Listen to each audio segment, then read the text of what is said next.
तो गाइस कैसे हैं आप सब लोग। सीड्स ऑफ इमोर्टैलिटी के एपिसोड 451 के साथ हाजिर हूं। तो लास्ट एपिसोड के एंड पे हमने देखा था कि जहां पर हमारा जरमान जो होता है यानी कि हमारे जो डिवाइन फिजिशियन होते हैं वो अपने पास की स्टोरी सुनाने लगे हैं और उनका नाम पेजर कमान हुआ करता था। और कभी वो जहाँ पर मेज ऑफ टाइम यानी कि टाइम एंड स्पेस को कंट्रोल करने वाला एक जादूगर हुआ करता था। और जहाँ पर उसे एक डिवाइन आवाज आती है, उसे एक आवाज आती है और उसे कहा जाता है कि जरमान तुम कब से यहाँ पर मेरी पूजा करते आ रहे हो, तुम मुझे अपना गॉड मानते हो और फाइनली जहाँ पर वक्त आ चुका है, तुम सभी जितने मेरे फॉलोअर्स हैं उन सभी को मैं भुला रहा हूँ, तुम सभी को मेरे पास आना होगा। वो सभी लोग जिन लोगों के पास खास पावर्स हैं उन सभी को मेरे पास आना होगा। तो उसी के साथ ही जरमान जो होता है वहां पर उसके इंस्ट्रक्शंस लेने के बाद कहता है जरमान हमेशा से आपको यहाँ पर अपना गॉड मानता है और हमेशा से आपकी पूजा करता आया है। जैसे आप यहां पर ऑर्डर करेंगे ये सर्वेंट तभी वहां पर पहुंच जाएगा। और इसी के साथ उसे वहां पर लोकेशन दी जाती है और जरमान वहां से चलना स्टार्ट करता है। तो जरमान चाहे दुनिया के किसी भी कोने में क्यों नहीं था, वहां पर से उसे चलकर उस जगह के ऊपर जाना पड़ेगा जहां पर उसके गार्ड ने उसे समन किया है। तो वो जा रहा होता है, रास्ते में देखता है कि और भी बहुत सारे जादूगर जो होते हैं वो भी उसी तरफ आगे बढ़ रहे होते हैं,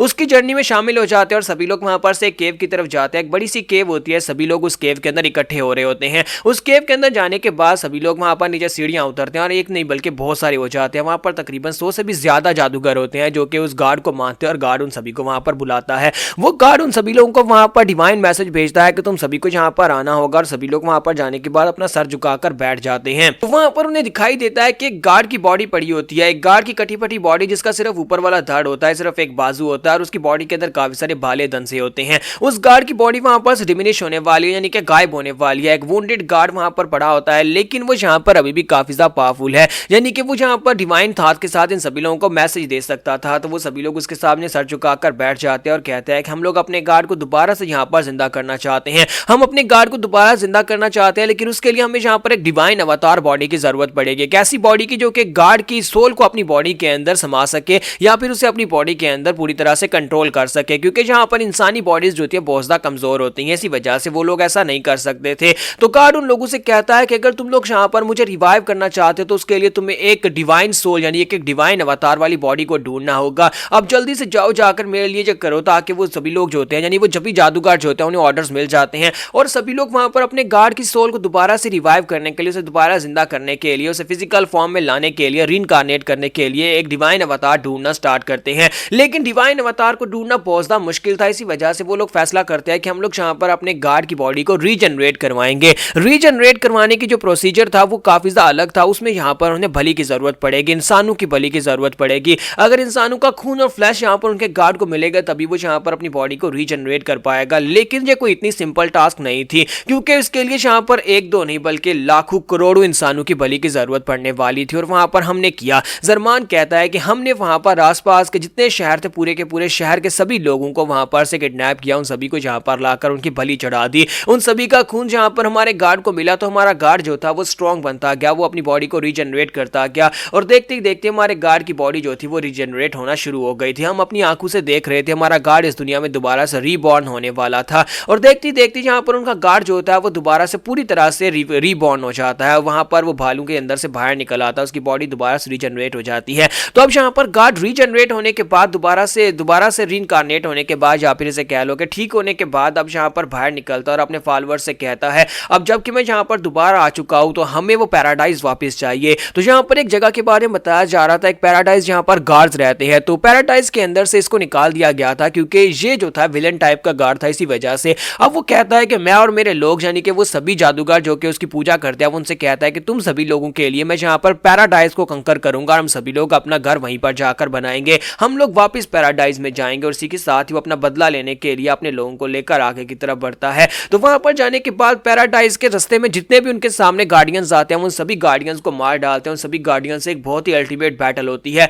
उनका आखिरी मकसद, उनका जो गोल था, उनका निशाना था वो पैराडाइज था, ताकि पैराडाइज के गार्ड्स को हराकर वहां पर पैराडाइज के अंदर घुसा जा सके। रास्ते में आने वाले हर एक गार्डियन और जितने भी बड़े बड़े क्रीचर्स थे उन सभी से निमटने के बाद उनका गार्ड और जरमान जो थे वो लोग वहां पर पहुंच जाते हैं। जब वो पैराडाइज के बाहर पहुंचते हैं तो पैराडाइज के अंदर अपने जो गार्ड से वो लोग इस बात से बहुत ज्यादा गुस्सा हुए और वो लोग बिल्कुल भी नहीं चाहते थे कि यहाँ पर जिस गार्ड को बैनिश कर दिया गया वो वापस यहाँ पर आए, क्योंकि उसे यहाँ पर निकाल दिया गया था। तो वो यहाँ पर पर गुस्से के साथ आगे बढ़ता है तो वहीं पर से एक गार्ड निकलता है, एक गार्ड जो कि यहाँ पर उसे रोकने के लिए आता है और यहाँ पर उसे कहता है कि तुम यहाँ से वापस चले जाओ वरना तुम्हें फिर से बैनिश कर दिया जाएगा या फिर वैसी हालत कर दी जाएगी जैसे तुम्हारी पहली हालत थी। लेकिन वहां पर फाइट शुरू हो जाती है, एक बहुत ही बड़ा युद्ध होता है दोनों गार्ड्स के बीच में, हमारे गार्ड में वेंजफुल गार्ड और दूसरी तरफ से उस गार्ड में जो कि पैराडाइज की तरफ से आया था। दोनों में एक बहुत ही खतरनाक फाइट होती है, लेकिन इतनी खतरनाक फाइट के बाद हमारा गार्ड जो कि रेजरेक्ट होकर आया था लाखों करोड़ों इंसानों की बलि के बाद, उसकी पावर्स पहले से काफी ज्यादा बढ़ चुकी थी और साथ उसके अंदर बदला लेने की भावना थी, इसी वजह से वो बहुत ज्यादा स्ट्रॉन्गर होकर वापस आया था।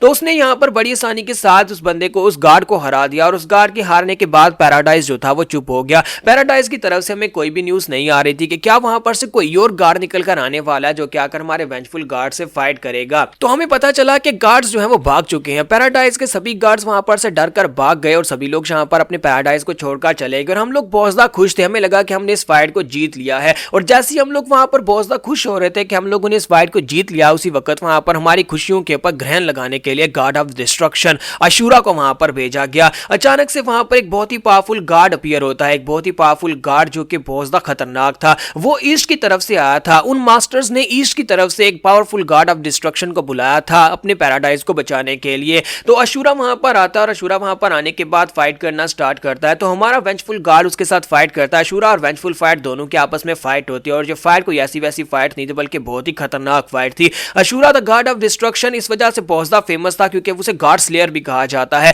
जहां पर जो भी गार्ड जो बागी हो जाते हैं, जो गद्दार हो जाते हैं, उन सभी को मारने के लिए वेस्ट के इस अशूरा गार्ड को ही भेजा जाता था, ईस्ट के शायद मेरे ख्याल में। तो इसी के साथ ही वहां पर फाइट जो होती है पूरे 100 दिन तक चलती है। क्योंकि इसके ग्राफिक्स जरा डल हैं और ब्लैक एंड व्हाइट इसी वजह से मैं यहाँ पर इसको प्रॉपर्ली एक्सप्लेन नहीं कर पाऊंगा और पिक्चर्स भी नहीं दिखा पाऊंगा, तो यहाँ पर मैं इसको थोड़ा शॉर्ट कर देता हूँ कि 100 दिन तक वो फाइट चलती है और 100 दिन की फाइट में यहाँ पर हमारे अशूरा का भी एक बाजू करता है और साथ ही यहाँ पर वेंजफुल गार्ड जो होता है उसका बाजू करता है। लेकिन वेंजफुल गार्ड जो है वो अपनी बॉडी को रीजनरेट करने की एबिलिटी रखता है और वो अपने पास से 4 बाजू निकाल लेता है। जहाँ पर इनकी फाइट जो होती है वो काफी लंबी चलती है। 100 दिन की फाइट के बाद दिखाते हैं कि वहां पर जमीन के ऊपर एक बहुत ही बड़ा धमाका होता है, पूरे प्लेनेट के ऊपर इतना बड़ा धमाका उन्होंने पहले कभी नहीं देखा था कि आसमान फट जाता है और जमीन के अंदर एक बहुत ही गहरा गड्ढा बन जाता है। और उस गहरे गड्ढे के होने के बाद, उस बड़े धमाके के हो जाने के बाद ज़रमान कहता है कि हमने वहां पर उसके बाद अपने गार्ड को नहीं देखा और ना ही हमने यहाँ पर अशूरा को देखा, क्योंकि हमारा वेंजफुल गार्ड जो था वहां पर उस गार्ड ऑफ डिस्ट्रक्शन अशूरा के हाथ से मर चुका था और मरने के बाद हमारा गार्ड उसकी बॉडी हाक बनकर हवा में उड़ गई थी।